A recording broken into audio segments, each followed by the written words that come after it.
ನೋಡಿ, ರಾಮಲಿಂಗಾರೆಡ್ಡಿ ಜೊತೆಗಿನ ಸಂಧಾನ ಸಕ್ಸಸ್ ಆಗಿದೆ.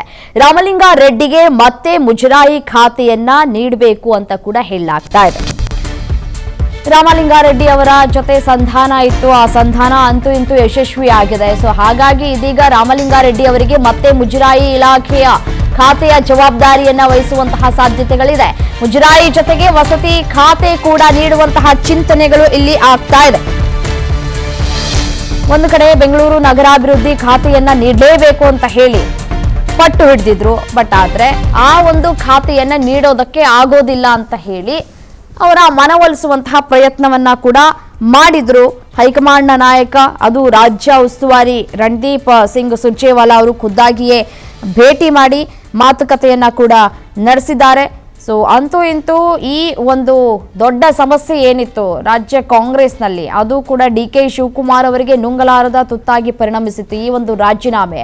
ಸೊ ಈಗ ರಾಮಲಿಂಗಾರೆಡ್ಡಿ ಅವರಿಗೆ ಮನವೊಲಿಸುವಂತಹ ಕೆಲಸಗಳಾಗಿದೆ. ಮುಜರಾಯಿ ಇಲಾಖೆಯ ಜೊತೆಗೆ ವಸತಿ ಖಾತೆಯನ್ನ ನೀಡ್ತೀವಿ ಅಂತ ಕೂಡ ಹೇಳಿ ಸಂಧಾನವನ್ನ ಸಕ್ಸಸ್ ಮಾಡದಂತೆ ಕಾಣಿಸ್ತಾ ಇದೆ. ಇದಕ್ಕೆ ಒಪ್ಕೊಂಡಿದ್ದಾರಾ ರಾಮಲಿಂಗಾರೆಡ್ಡಿ ಅವರು ಅನ್ನುವಂತಹ ಪ್ರಶ್ನೆ ಇದೆ. ಸೊ ಗೊತ್ತಿಲ್ಲ ಏನಾಗತ್ತೆ ಅಂತ ಹೇಳಿ, ಯಾಕೆಂದ್ರೆ ಇನ್ನೂ ಕೂಡ ಅವರು ಯಾವುದೇ ರೀತಿಯಾದಂತಹ ಹೇಳಿಕೆ ಕೊಡೋದಕ್ಕೆ ಮುಂದಾಗಿಲ್ಲ. ನಿನ್ನೆ ಕೇಳಿದಂತಹ ಸಂದರ್ಭದಲ್ಲಿ ಸಿಎಂ ಏನು ಹೇಳ್ತಾರೋ ನಂದು ಅದೇ ಡೈಲಾಗ್ ಅಂತ ಕೂಡ ಹೇಳಿದ್ರು.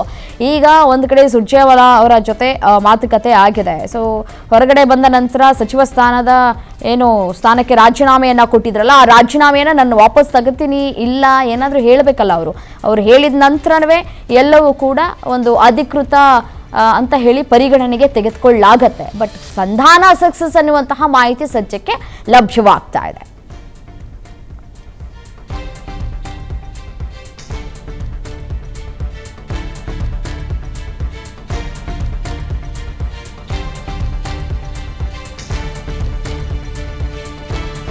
ಮುಜರಾಯಿ ಮತ್ತು ವಸತಿ ಇಲಾಖೆಯನ್ನು ನೀಡುವ ಸಾಧ್ಯತೆಗಳ ಬಗ್ಗೆಯೂ ಕೂಡ ಈಗಾಗಲೇ ಮಾಹಿತಿ ಸಿಗ್ತಾ ಇದೆ. ಈ ಖಾತೆ ಹಂಚಿಕೆಗೆ ಸಂಬಂಧಪಟ್ಟಂತೆ ಮುಖ್ಯಮಂತ್ರಿ ಕಡೆಯಿಂದಲೂ ಕೂಡ ಅಧಿಕೃತವಾಗಿ ಆದೇಶ ಹೊರಬೀಳಬೇಕಾಗಿದೆ. ನೋಡ್ಬೇಕು ಏನು ಹೇಳ್ತಾರೆ ಅಂತ ಮುಖ್ಯಮಂತ್ರಿಗಳು. ರಾಮಲಿಂಗಾರೆಡ್ಡಿ ಅವರಂತಹ ಹಿರಿಯ ನಾಯಕರಿಗೆ ವಸತಿ ಖಾತೆಯ ಜವಾಬ್ದಾರಿಯನ್ನ ಕೂಡ ನೀಡ್ತಾ ಇರೋದ್ರಿಂದ ಮುಂಬರುವಂತಹ ದಿನಗಳಲ್ಲಿ ಪಕ್ಷ ಮತ್ತು ಸರ್ಕಾರಕ್ಕೆ ಇದರಿಂದ ಯಾವ ರೀತಿಯಾದಂತಹ ಲಾಭ ಆಗತ್ತೆ, ಎಲ್ಲಾ ರೀತಿಯಾದಂತಹ ಲೆಕ್ಕಾಚಾರ ಹಾಕಿಯೇ ಹೈಕಮಾಂಡ್ ಈ ಒಂದು ನಿರ್ಧಾರಕ್ಕೆ ಬಂದಿರುತ್ತೆ. ರೆಡ್ಡಿ ಅವರ ಅನಿವಾರ್ಯತೆ ಕಾಂಗ್ರೆಸ್ಗೆ ಸಾಕಷ್ಟು ಕೂಡ ಇದೆ, ಹಿರಿಯ ನಾಯಕತ್ವ. ಸೊ ಖಾತೆ ಬದಲಾವಣೆಯ ಸೂತ್ರವನ್ನ ಇಲ್ಲಿ ಎಣಿಯಲಾಗಿದೆ. ಸೊ ತಾಜ್ ಹೋಟೆಲ್ನ ಕ್ಲೋಸ್ಡ್ ಡೋರ್ ಮೀಟಿಂಗ್ ನಲ್ಲಿ ಖಾತೆ ಬದಲಾವಣೆ ಬಗ್ಗೆ ಗಂಭೀರವಾಗಿ ಚರ್ಚೆ ಆಗಿದೆ. ಸದ್ಯ ಅವರು ನಿಭಾಯಿಸ್ತಾ ಇರುವಂತಹ ಖಾತೆಯ ಹೊರತಾಗಿ ಅವರಿಗೆ ಮತ್ತಷ್ಟು ಪ್ರಭಾವಿ ಅಥವಾ ಹಿರಿಯ ತನಕ್ಕೆ ತಕ್ಕದಾದಂತಹ ಖಾತೆ ನೀಡಬೇಕು ಅಂತ ಏನು ನಿರ್ಧಾರ ಆಗಿತ್ತು, ಅದೇ ರೀತಿಯಾಗಿ ಇದೀಗ ಮುಜರಾಯಿ ಇಲಾಖೆಯ ಜೊತೆಗೆ ವಸತಿ ಖಾತೆಯನ್ನ ನೀಡಿ ಅವರನ್ನ ಸಮಾಧಾನ ಮಾಡುವಂತಹ ಕೆಲಸಗಳು ಆಗಿದೆ. ಇಲ್ಲಿ ಅವರು ಒಪ್ಕೊಂಡಿದ್ದಾರೆ ಅನ್ನುವಂತಹ ಮಾಹಿತಿಗಳು ಲಭ್ಯವಾಗ್ತಾ ಇದೆ.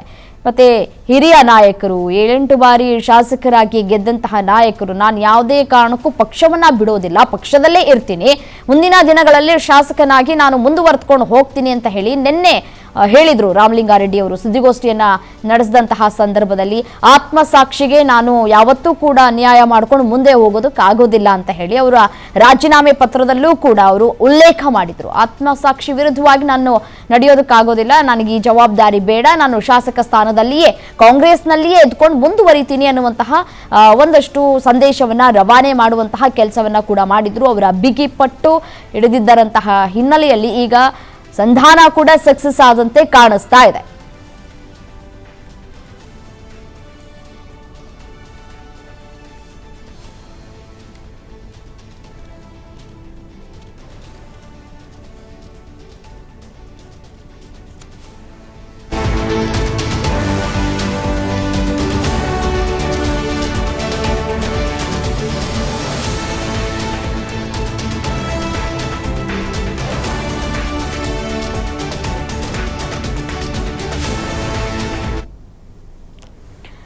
ಇದೇ ವಿಚಾರಕ್ಕೆ ಸಂಬಂಧಪಟ್ಟಂತೆ ಮತ್ತಷ್ಟು ಡೀಟೇಲ್ಸ್ ಕೊಡ್ತಾ ಹೋಗ್ತಾರೆ ನಮ್ಮ ಪ್ರತಿನಿಧಿ ಹನುಮಂತರಾಜು ನೇರ ಸಂಪರ್ಕದಲ್ಲಿ ಜಾಯಿನ್ ಆಗಿದ್ದಾರೆ.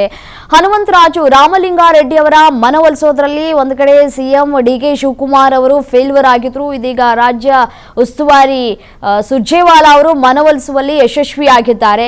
ಈಗ ಯಾವ ಖಾತೆಯನ್ನ ನೀಡಿ ಅವರಿಗೆ ಮನವೊಲಿಸುವಂತಹ ಕೆಲಸಗಳಾಯಿತು, ಇದಕ್ಕೆ ರಾಮಲಿಂಗಾರೆಡ್ಡಿ ಅವರು ಒಪ್ಪಿಗೆಯನ್ನ ಕೊಟ್ಟಿದ್ದಾರಾ ಅಂತ?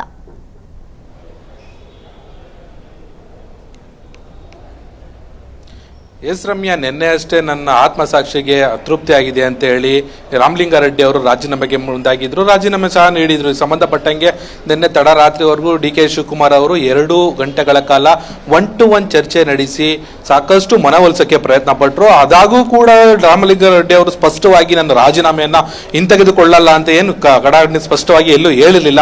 ಇಂದು ಬೆಳಿಗ್ಗೆ ಅಷ್ಟೇ ಸುರ್ಜೇವಾಲಾ ಅವ್ರನ್ನ ಭೇಟಿಯಾದ ನಂತರದಲ್ಲಷ್ಟೇ ಏನು ಸಂಧಾನ ಸಕ್ಸಸ್ ಆಗಿದೆ. ಏನು ರಾಮಲಿಂಗಾರೆಡ್ಡಿ ಅವರಿಗೆ ವಸತಿ ಜೊತೆಗೆ ಮುಜರಾಯಿ ಇಲಾಖೆಯನ್ನ ನೀಡುವುದರ ಜೊತೆಗೆ ಅವರನ್ನ ತಣಿಸುವಂತ ಕಾರ್ಯಕ್ಕೆ ಸುರ್ಜೇವಾಲಾ ಅವರು ಮುಂದಾಗಿದ್ದಾರೆ. ಬಹುತೇಕವಾಗಿ ಏನು ಟ್ರಬಲ್ ಶೂಟರ್ ಆಗಿರುವಂತಹ ಡಿ.ಕೆ. ಶಿವಕುಮಾರ್ ಅವರ ಮೊದಲ ಏನು ಸಚಿವ ಸಂಪುಟದಲ್ಲಿ ಸಾಕಷ್ಟು ತಲೆನೋವಾಗಿದ್ದಂತಹ ರಾಜೀನಾಮೆ ಪ್ರಹಸನ ಇಂದು ಬಹುತೇಕವಾಗಿ ತಣಿಸಿದ್ದಾರೆ, ಸುರ್ಜೇವಾಲಾ ಅವರು ತಣಿಸಿದ್ದಾರೆ. ರಮ್ಯಾ, ರೈಟ್, ಥ್ಯಾಂಕ್ ಯು ತಮ್ಮ ಮಾಹಿತಿಗೆ.